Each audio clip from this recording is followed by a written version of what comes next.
Welcome to this edition of Backstage Pass with Lia Chang. I'm your host, Lia Chang.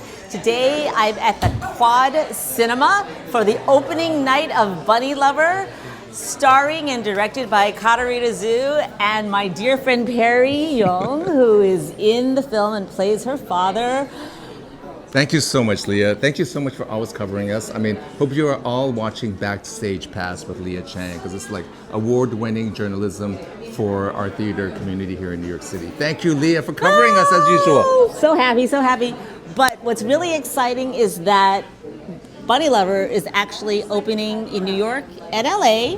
Today, Friday, April 10th. Today is a Q&A with Perry and Katarina. And honestly, about your life. You can. I've been a really good girl. When I work like a regular nothing job. I'm so sorry. I'm gonna be there in 15 minutes. You're not even really trying. No, I'm sorry. I can't see you. Are you lonely? Because that's what I'm here for. I have plans with my dad. Oh my god, your papa. Wow, look at you. How's your mother? I'm really late for work. I should probably get going. Thank you so much for the gift. I'm really not in a position to take care of a pet right now. God, I wish I was there with you guys right now. I could use some good luck. My good luck, Tron. Could you turn your camera on? How about if you do something for me? You can trust me. Are you gonna say it again? I paid you to play pretend. That's what this is. Katarina and Perry to the stage. I'm so happy to be talking to them. And you guys, get your questions out too. Obviously, the stars of the film are here, and the director, writer, and star, Katarina herself. I'm a carpenter star. And I was in the seminal part of, oh my god, the brushstrokes. If you guys remember that part, the girl that goes, oh my god, the brushstrokes. That was me, guys. you were on set for 12 hours, and everybody was on that day. Was like, wow, Ruby is amazing. And I tore that delivery, as we all can feel. Okay, I feel like so crazy not facing you guys. I just want to connect. Yeah. But first off, I love this movie so much. And when I read the script of the movie, I didn't really know how you were going to depict it, which is, you guys, the fun of reading a script. You never know how it's going to end up. You know what I'm saying? But the way in which I feel like you address really significant levels of pain in the softest way possible. And like a reminder, even though I don't experience pain that way, but that pain can be this sort of subtle, ambient force that isn't this like dramatic screaming, tearing your clothes off in the street. That I feel like is a good, like, obviously Sophia was a reference for this film, and like I feel like I'm always returning to like certain of her which ones influenced this? This one specifically, somewhere the Elle Fanning movie With your dad. Yeah, exactly, with her dad. And then I was watching a lot of, or like Eliza Hittman, like Beach Rats. Oh wow. Nymphomaniac. Tiny Furniture. Right. And it's so funny because I feel like a lot of the like feedback about the film initially it was sort of like you know, people saying that it was like maybe meandering or like a little open-ended and all this stuff, and at first I think I felt a type of way about that where I was like, well, don't call me, like, don't comment on that. But then looking back, like looking back at all of the initial like feedback out of Sundance, I am able to see that it's like, oh no, that's exactly the film that I was trying to make. Maybe you guys didn't like it, but like I did what I was trying to do, and yeah, and so those were like those films are so meandering and sort of like open-ended and just like this like wash of different emotions, and it's not so much about like this this like really plot-driven thing, and I'm like, that'll totally be my next movie, is like really melodramatic and like people like screaming, crying, tearing their shirts off. But yeah, this one was definitely like more about everything that like all of this emotion that lives underneath the surface and not really like when it doesn't. Yeah, it's private. We're Yeah. seeing like lots and endless private moments. And on set, how was it directing yourself? How did that feel? Do you enjoy it? What's the relationship of? Also, like, what relationship do you have with looking at yourself? Well, I really did not watch playback, like Okay. at all. So I didn't have to look at myself. Well, Okay. for this very reason that like watching yourself it's very hard to not become self-conscious when you're watching yours. I feel like that's why there's like video villages, like directing. It's Yeah, and how did you direct and at the same time make a relationship that did seem so natural? So I feel like once Perry was I was like, that's my. Once I saw his picture, I was like, that's my dad, and it sort of just like locked in. After we did do, Perry was actually the only actor who was local New York, so he's the only actor who I had the opportunity to like rehearse in person with for like a few weeks, and he was like so generous with his time, and really like we went to each location, and like we went downtown to that track in Chinatown and like rehearsed on that bench multiple times, and like I think that that rehearsal and the time that we were able to spend together really helped establish the sort of relationship. So yeah, but what was it like working with me as a director after? Well, what you just said about rehearsal time is so true. Like when you're working on a film, you have very little rehearsal time, almost none. You might have an hour of rehearsal for a scene or something, and that's good. For television, you might have no rehearsal. You just walk on the set and say, well, where are you, let's shoot it. So to have a couple of days with Katarina was amazing, just that bond on the level of, wow, I'm gonna play her father, and it's quite a deep relationship that you have, again, the whole story, the true story of it, and it's also like I had to approach it really carefully, like I just really, knowing it's your film also, and it's your dream to make this film, I'm like, I don't want to mess up someone's dream, So I'm just holding back, and I'm just gonna listen and respond as best as I could, because basically the script was amazing. When I read the script, it really was just, this is such an intimate portrayal of somebody, and time, like you just mentioned, is played with so uniquely in this film that it's not like just a straight narrative and we can just add things up at the end. It's like an impression of a person's life. We have an impression, and we're a voyeur at these moments. This boyfriend and this platonic friend and this father were just kind of flies on the walls observing.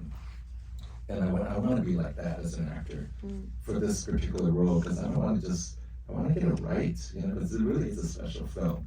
So I did another film where I played the father of the writer and director, and that didn't go very well because he really wanted me to be his father, And I'm like, I'm not your father, And it's really like, well, you are paying me to do this job, so I'm gonna do the best job I can, So, and it was not like that at all with Katarina. I felt it was just, we're just listening to each other, and she just letting me be, and it was quite a beautiful experience. Thank you for having me. Amazing. The best Perry's an angel on earth, if you couldn't tell from that.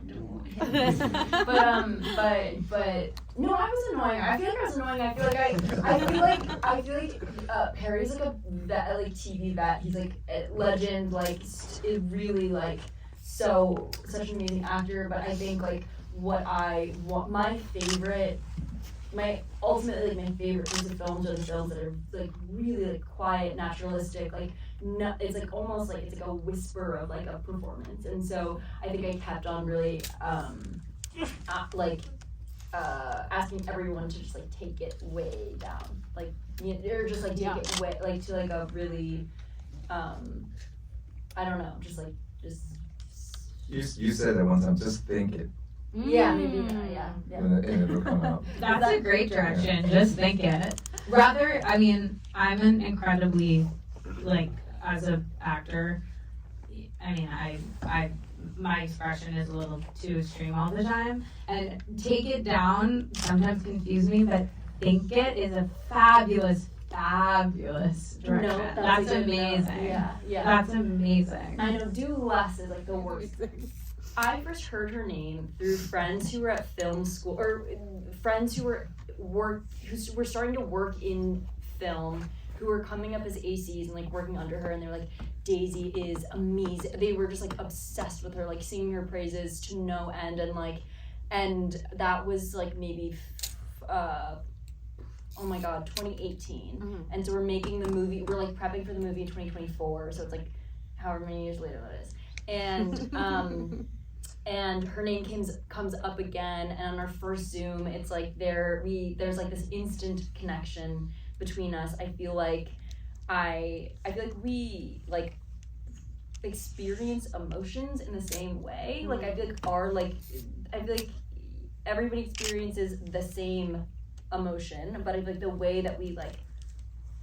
way that emotion is filtered and processed through like our or whatever, like who we are in our experience is different. And I feel like for me and Daisy, the way that we experienced them was the same. And so when I told her, like when I would say, oh, I want like this is the emotion that I want the scene to ultimately have, we would be coming from the same place. It was like she would understand what I meant by that. I don't know if that's really evident. I know you're trying to describe something that might seem like it doesn't make any sense, but it makes perfect sense given the film, because it's like, yeah, I totally, that makes sense that you guys had like a telepathic, similar emotional demeanor. It's so evident, truly. Can I add that just stepping on the set, you could feel the vibe. It was already set up so well that, I mean, there was an amazing team of producers, and just watching you and Daisy work, I'm like, oh wow, they're just so attuned that I want to get in on this frequency. You know what I mean? Like then nobody has to say anything except action and cut. You know, and then that's like you want to live in that sphere, that realm. You know, like less talk, action and cut. You know, and you two were there all the time. There was like almost never any talking on set, but you know, it was just like, let's shoot it. You know, I was like, yes. You know, wow. It was just an amazing team you assembled. I feel really lucky to have had the team, the crew, the cast, and the crew. I mean, like Perry and everyone, and so much of the crews here, and they were all just like, it really was like a once in a lifetime. I feel like, or like really special for my first feature to have such an amazing supportive crew where there's like not a single person where I felt that they like didn't really want to be there, or that they weren't like giving 150%. I mean, the PAs were getting 100%. You know what I mean? Amazing. That bunny scene with the ears was like so intense and beautiful, and I feel like I projected so many metaphors onto that bunny. I was like, purity and innocence and like the debt we feel like we owe people, especially men. And I'm just curious, like, was the bunny immediately in the script? Was it like the seed of the story, or did it come into the story? Like, when did that come to be in terms of the script? Yeah, wait, did everybody hear her?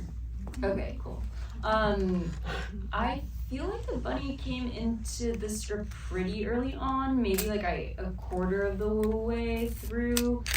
I had the idea of like, okay, basically there's a short film by this amazing director, Maddie Diop, called Snow Cannon, and I had seen that short like ages ago, And basically, there's like, I think it opens with a scene of a young woman pushing like a bunny down her body. And I was really, I don't know, that scene and the image of that has just stuck with me for a long time. I mean, I lifted it for this basically. And so I think I was just, I don't know, drawn, like I think basically what drew me to that was the idea of like, the innocence of this bunny that's like helpless. It's like, it can't really, it's a prey animal, it's like defenseless, it can't fight back really, all it can do is run away, and when it's being held there, it really can't do anything. And so I think you could totally like extrapolate whatever metaphors you want, I mean like build further on that. But I think it became really interesting when I began to think about like the idea, mixing the bunny with the guy, like with the cam guy, and how I just think like it's the way that someone treats an animal when they're alone with it says so much about the person's character, and I thought it was just like a perfect way of like showing character. And Yeah. Do you plan to act in your next projects, or are you gonna stay behind?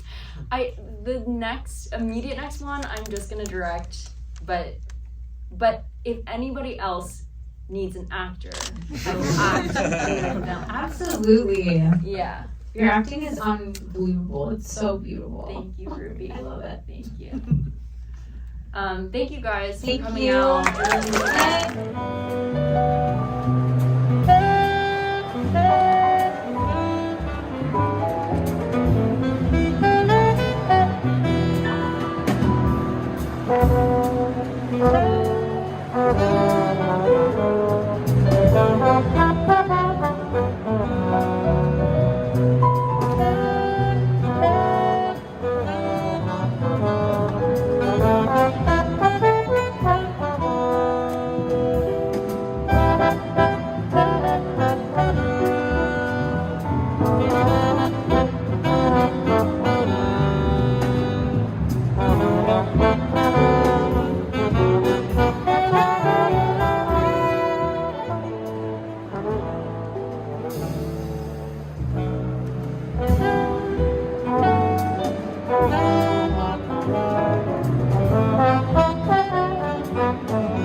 It's running for a full week in New York City and LA, so if you can't make the premieres, come anyway, tell your friends. It's an incredible indie film written, directed, and acted in by young Asian American women. Thank you for joining me for this edition of Backstage Pass with Lia Chang. Until next time.